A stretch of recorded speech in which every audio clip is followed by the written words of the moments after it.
the week of Wananchi, the match between Dar es Salaam Young Africans and Kaizer Chiefs?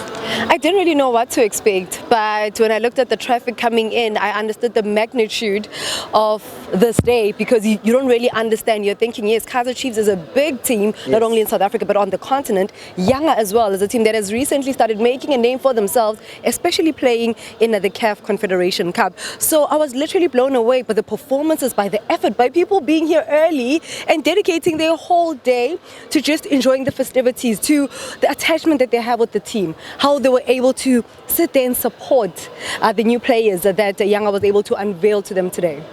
Can you tell us the difference of this ceremony?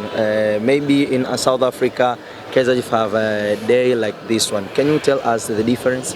I wouldn't say they have a day like this one, but if I were to compare it with something, I would think about what we call as a precursor to the season, and that would be a Carling Cup where Kaizer Chiefs and Orlando Pirates play this game where it's usually a sold-out affair, similar to what we saw here today, and people want to get to see the players. They want to see what is in store for them with regards to their favorite team for the next season. So I would really compare it to the Carling Cup, but I think in the way that they did things, for the fact that this was an all-day affair going into the night, this really does make it special. In Dar es Salaam Young Africans, there are a player who called it Skudu, the man who came from South Africa. Can you describe him in one way?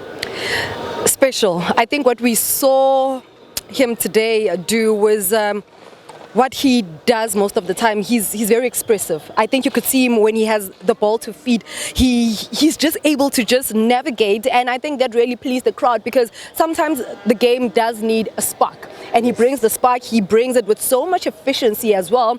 He gives in so much because he's a player that has a lot of attacking prowess. So I'm quite excited for him for this season to see how he will fare in the Tanzanian Premier League, but also with the CAF Champions League commitment. Hopefully that really does open a lot of doors for him, but I hope that he will be able to settle and play his normal game. Well, I have a question. You witnessed all the 90 minutes today. Yes. Maybe if you get a chance to choose who was the best player among all players that played the 90 minutes on your side? It would be difficult, because with preseason games, you don't really focus on one player. You focus on the synergy. You focus on the pairings, whether you want to look at a centre-back pairing or whether you want to look at what the full-backs are doing, what the wingers are doing. So it would be hard, because both coaches implemented different strategies. They implemented different tactics based on what was at play. So it would be difficult, because it was two different halves with both coaches having different things they wanted to achieve. Kaizer Chiefs wanted to see the new players. They wanted to mix it up. I think with Yanga as well, it was a great opportunity for the coach to get to see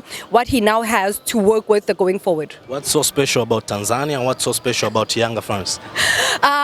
They love their football. I think to come here at around 1 p.m. while the game is 7 p.m. and it's packed and people are already having fun, and to have the patience to wait as well for the football, I think that makes them special. I think when they gather here at this beautiful stadium and they wait for the football and they support their team irrespective of the result, that shows that they're a special group of people. Have you learned any Swahili words? Asante. Thank you so much. Maybe you can tell us, where do you see Kaizer Chiefs in next season? Because the last season and the two last season, we don't see Kaizer Chiefs in a big competition in Africa. Yes, it would be honestly very difficult for me to say. I think as an anchor, you just have a neutral view. So I think would really like to see them get better and of course go to where the team is known to be, which is a team that has a lot of great stature. Before you say bye, can you repeat your name?